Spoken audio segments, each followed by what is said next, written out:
Bien, pues como has comentado, el proyecto que les voy a presentar es un proyecto colaborativo entre el Grupo de Investigación de Enfermería, el cual pertenece mi director Víctor González Chordá, con el Grupo de Investigación en Aprendizaje Automático en Entornos Inteligentes, al cual pertenece mi codirector Óscar Belmonte Fernández.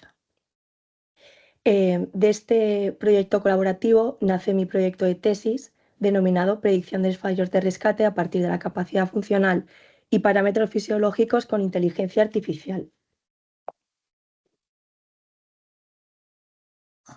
Bueno, esta es un poco la tabla de contenidos que voy a seguir. Y para empezar, voy a comentarles la financiación que está recibiendo este proyecto, puesto que me parece importante un poco para señalarles la cronología que estamos llevando a cabo. En 2024 se concedió una acción preparatoria por el programa Unisalud que permitió dar el marco inicial y teórico a mi tesis, como también sirvió como precursora para iniciar esta investigación colaborativa entre los dos grupos de investigación y conceptualizar un poco la metodología que vamos a tratar. En el año 2025 se concedió la subvención por el programa CIGE a grupos de investigación emergentes, denominado el proyecto actualmente Predicción de fallos de rescate en unidades de hospitalización de adulto con técnicas de inteligencia artificial. Realmente la metodología que les voy a presentar hace referencia a este proyecto, puesto que creo que les va a ofrecer una visión más global de todo el proyecto. Bien, para empezar me gustaría conceptualizar el término central de toda esta investigación, que se denomina fallo de rescate. Es un concepto originado en 1992 por Silver y compañeros, definido como la incapacidad de un hospital para prevenir la muerte de un paciente tras la aparición de una complicación grave. A diferencia de otras métricas, no mide la frecuencia con la que ocurren las complicaciones, sino la eficacia de la respuesta institucional una vez éstas se han presentado. Por lo tanto, se puede denominar como un indicador de competencia institucional. Desde una perspectiva clínica y operativa, se considera un proceso dinámico y una cascada de eventos que se puede conceptualizar en una fase de identificación, de la cual ésta se divide en 3 etapas críticas. La primera es reconocimiento o identificación temprana de los signos clínicos de que ese paciente está empezando a deteriorarse. Una segunda etapa, que es la transmisión o la comunicación oportuna al resto del equipo. Y por último, la reacción, es decir, iniciar el tratamiento que necesita ese paciente ante este declive clínico. Pues el fallo de rescate se sitúa como resultado final en la ruptura de alguna de las partes de esta cadena, ya sea por errores de omisión, falta de vigilancia o fallos en la toma de decisiones clínicas.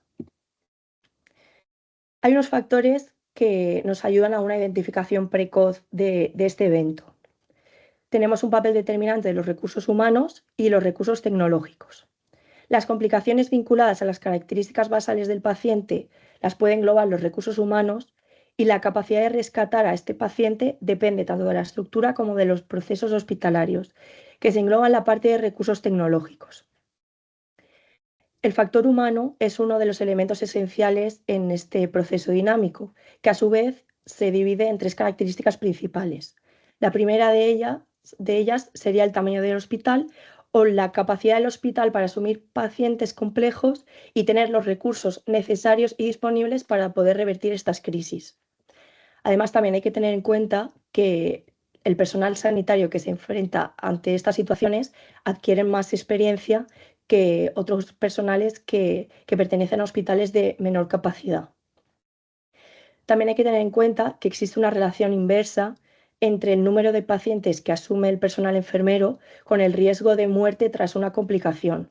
Todo esto muchas veces se debe porque la carga de trabajo excede la propia capacidad del personal. Y por último, me gustaría señalar algunos factores organizativos, como puede ser en la literatura anglosajona y en los países del norte de Europa, la presencia de equipos de respuesta rápida. Son equipos de personas expertas ante pacientes que se están deteriorando. Actualmente en España, en este contexto, no existe como tal esta figura. Por otro lado, en cuanto al impacto de los recursos tecnológicos, señalar que los sistemas de alerta informático permiten rediseñar la seguridad del sistema para permitir superar las limitaciones humanas y poder optimizar los modelos lo máximo posible. Se está viendo que los sistemas de papel están siendo superados por modelos de aprendizaje automático integrados en las historias clínicas. Pero también hay que tener en cuenta que estos algoritmos de predicción deben estar muy bien calibrados. Por último, señalar en esta parte la importancia de la monitorización continua y automatizada que nos permite una vigilancia sin interrupciones. Vale, pero ¿qué es realmente el fallo de rescate? Pues bien, hay una discordancia realmente en la definición y esto para los investigadores supone una problemática, puesto que supone un problema estructural que convierte una métrica aparentemente sencilla en un cálculo complicado. Aunque en esencia todos los estudios y todos los autores definen de forma parecida el fallo de rescate, a la hora de operativizar ese cálculo varía mucho entre estudios. Todo ello se debe a tres dilemas. El primero es un dilema en el denominador, es decir, ¿qué complicaciones cuentan? Los autores no se ponen de acuerdo sobre qué eventos constituyen la complicación inicial ante este deterioro. Por ejemplo, en una revisión sistemática que incluye 359 estudios, se han visto hasta 131 complicaciones distintas. Y esto es un problema porque hasta las complicaciones más graves, como puede ser la sepsis o las neumonías, solo se incluyen en la mitad de estos estudios. Por lo tanto, si los autores no se ponen de acuerdo, esto supone una problemática porque hay autores que solo se centran en el estudio de una complicación en específico, pero otros incluyen hasta 14 diferentes, por lo que muchas veces esta métrica puede diluir la tasa de fallo de rescate porque si se incluyen complicaciones de bajo riesgo, podría diluir la tasa porque el hospital parece mucho más eficiente de lo que es. Por otro lado, existe un dilema en el numerador, es decir, ¿qué muertes se cuantifican? Existe una problemática entre saber si se cuantifican todas las muertes intrahospitalarias o solo las muertes que previamente se han codificado con una complicación. Cuando solo se incluye el segundo tipo de muertes, existe el riesgo de cometer un fallo real, porque muchas veces en la práctica no existe una correcta codificación de todas las complicaciones que le ocurra a un paciente. Además, también se ha visto que cuando la muerte no se incluye explícitamente en la definición de la complicación, el cálculo de fallo-rescate solo llega a capturar una media de 79% de las muertes de la cohorte estudiada, por lo que habría una subestimación sistemática de este fallo de rescate. Por último, existe una variabilidad temporal, es decir, cuando medimos el fallo. Hay autores que el evento lo miden cuando el paciente le ocurre una muerte intrahospitalaria, pero hay otros autores que lo extienden hasta 30 o 90 días tras el propio alta. Y esto realmente impide la comparativa entre centros, porque si hay un centro que da altas tempranas, esas muertes no se cuantifican de una manera intrahospitalaria, por lo que se está viendo que hospitales de alta y baja mortalidad realmente tienen tasas de complicaciones similares. Por lo tanto, si los autores no tienen un consenso sobre cómo definir el fallo de rescate, los modelos creados en estos propios centros no podrán ser transferibles a otros, puesto que creo que es relevante subrayar la necesidad de que haya un consenso clínico antes de que haya una implementación tecnológica masiva. Bien, ¿qué hay más allá de la mortalidad? Porque hasta ahora solo se ha hablado de la muerte, es decir, el fallo de rescate, ¿qué implicaciones tiene en la práctica real? Pues tradicionalmente solo se ha tenido en cuenta las tasas generales de mortalidad, pero esta métrica depende en exceso de las características basales del paciente. El fallo de rescate se considera una métrica más precisa, puesto que mide la incapacidad del propio sistema para revertir las muertes tras una complicación tratable.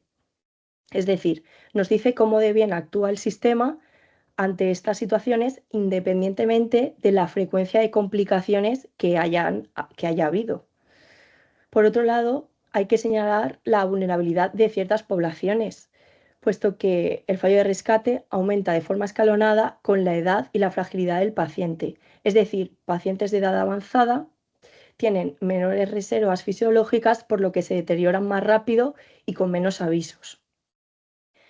También hay que destacar la carga económica y de recursos directa que tiene que ocurrir estos eventos, puesto que están relacionados con estancias prolongadas, estancias hospitalarias más prolongadas, reingresos evitables en UCI e incluso el uso intensivo de recursos que podrían haberse evitado si estas crisis no se hubieran dado. Además del impacto el impacto en el personal sanitario, puesto que provoca agotamiento, fatiga e incluso abandono de esta profesión. Actualmente también hay que señalar que seguimos confiando en sistemas que nos ofrecen puntuaciones manuales, es decir, que nos dan resultados estáticos, sin tener en cuenta la línea longitudinal del paciente desde que ingresa hasta que se le da el alta. Entonces, pues bueno, esto es una problemática que creo que es bastante relevante.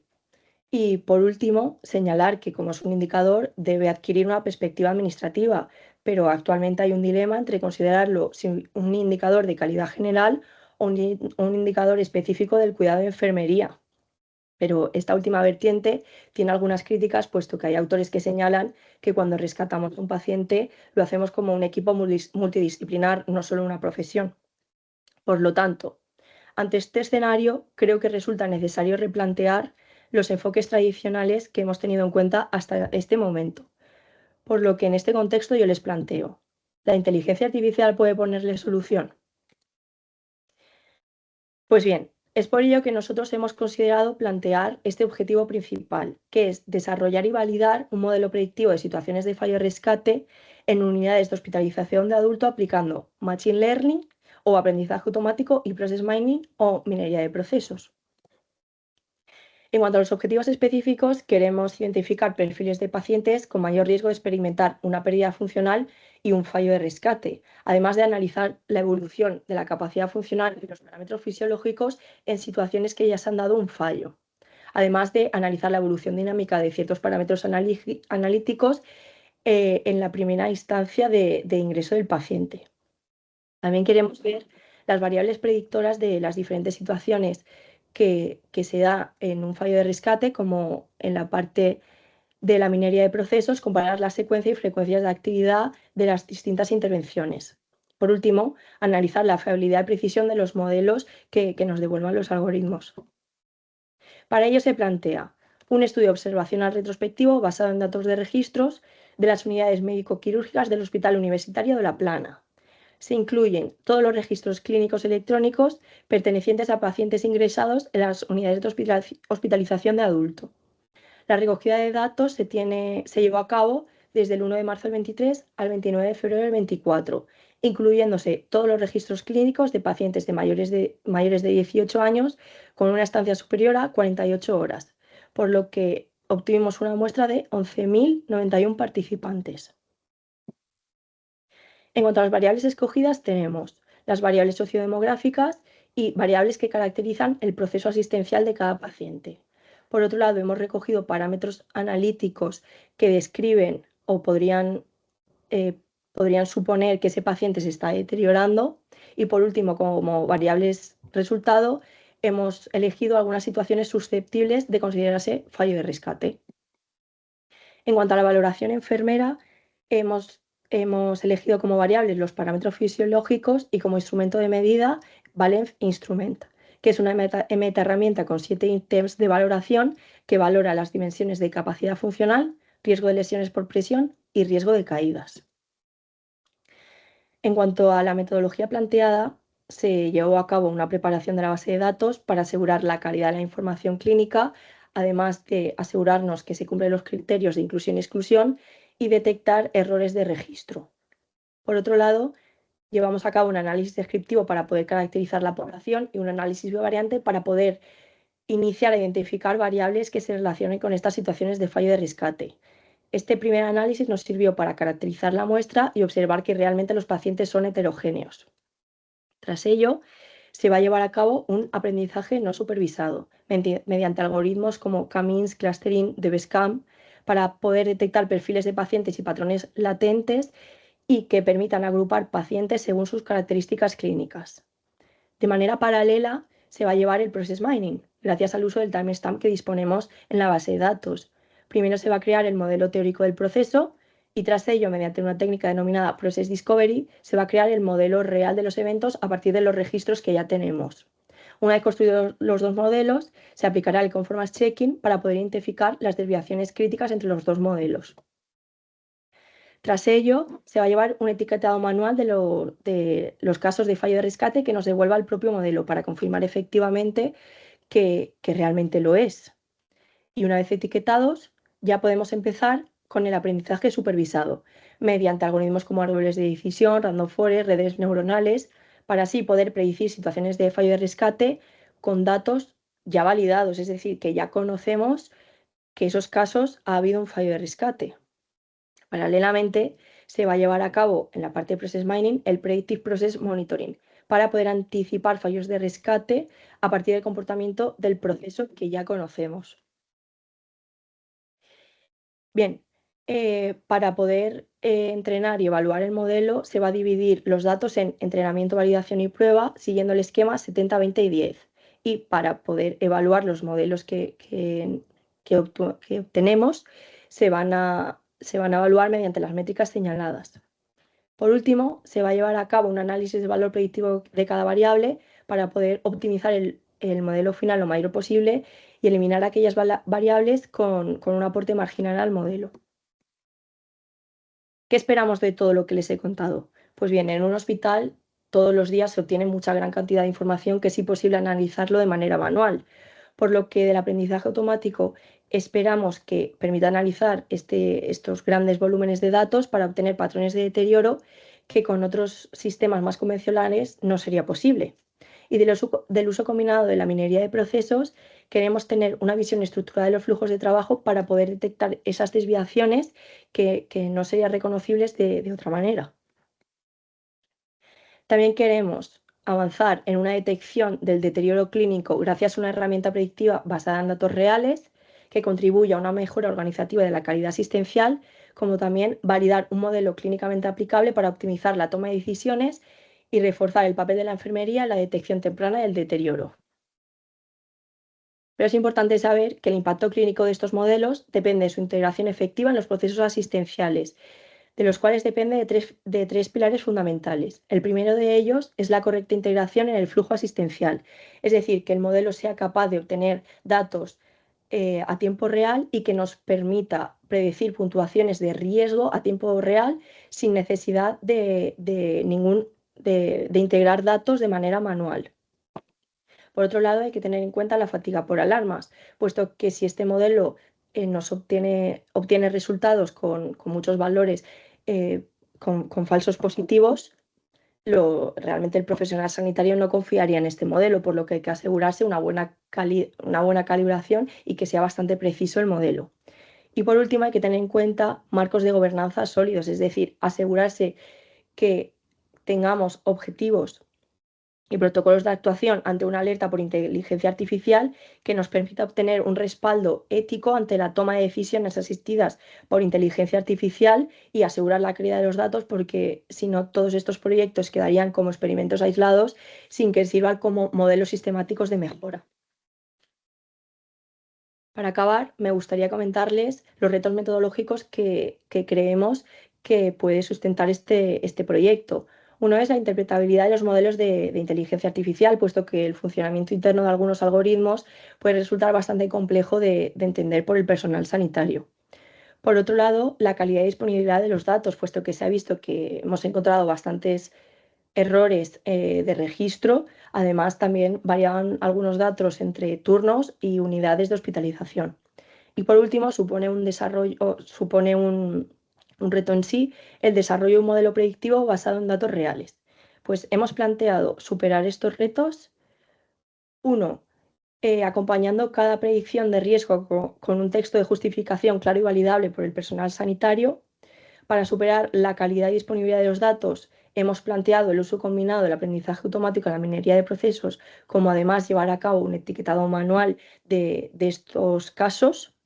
Y por último, hemos priorizado las variables intrínsecas al paciente y del proceso asistencial, reservando los factores organizativos para futuros estudios multicéntricos con el fin de ampliar el modelo a otros entornos. Así que nada, con esto.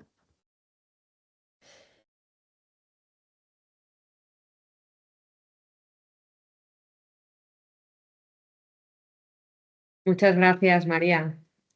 Bueno, enhorabuena por el trabajo. Vamos a abrir un turno de preguntas, a ver qué nos quieren preguntar los asistentes.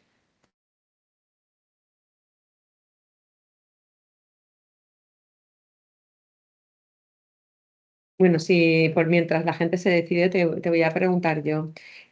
A ver, sobre el tema de las alarmas que habéis comentado y el problema que puede haber por la fatiga por alarmas, ¿cómo veis que esto se va a integrar en los equipos para que ellos vean en qué caso, cuándo hay también la suficiente precisión y cuándo van a poder fiarse y cuándo no? Claro, realmente el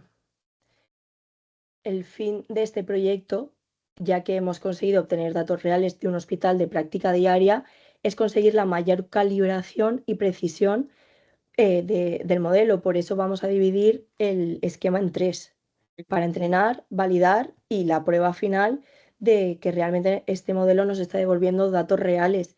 Además, también el, también creo que es óptimo que vayamos a hacer un etiquetado manual de las propias historias clínicas, es decir, vamos a ir al hospital para, para que los entornos, para ver si lo que nos han devuelto el modelo en los entornos de prueba realmente es verídico y poder calibrarlo todavía más. No sé si O sea que eso... la clave va a estar en la calibración en cada hospital en concreto, ¿no? Exacto. Realmente es una de la problemática que hemos encontrado y que he mencionado en la presentación. Actualmente existen problemas en la limitación de que cada modelo está integrado en un solo centro, pero la finalidad por lo menos nuestra finalidad de este proyecto es que sea cada vez más grande y que incluya más hospitales para poder hacer una calibración más precisa y encontrar puntos en común entre los distintos hospitales, para que ese modelo sí que sea transferible a otros entornos por lo menos a nivel español. Claro, para eso sí que necesitaréis que se estandarice un poco la definición, ¿no? Del fallo de rescate, ¿no? Claro, también Mm. queremos contribuir a esa estandarización, por ello hemos planteado las variables resultados de variables susceptibles de fallo de rescate, que hemos intentado homogeneizar un poco todas las que hemos encontrado en la literatura. Vale, y otra pregunta más sobre lo último que comentabas sobre la dificultad que también podían tener los sanitarios para interpretar los modelos. Aquí ¿os estáis encontrando muchos retos para llegar a esta explicabilidad?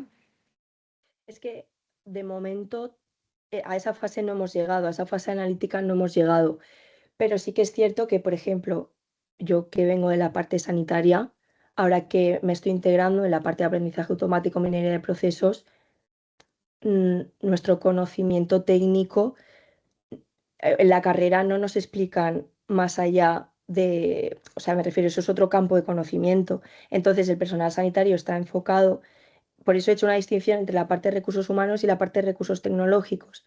Nuestro objetivo es implementar las dos, pero no hay que olvidar que realmente todo ello va a acabar, el enfoque principal es la parte de personal sanitario que no tiene estos conocimientos tan precisos del funcionamiento interno de estos algoritmos.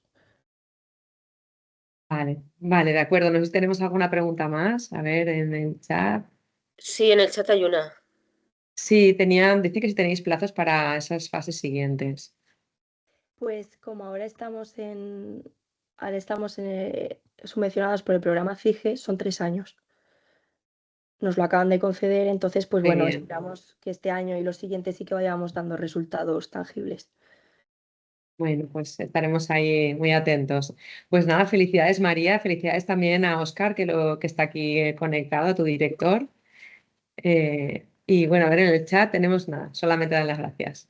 Y enhorabuena y Tenemos, ánimo con este proyecto.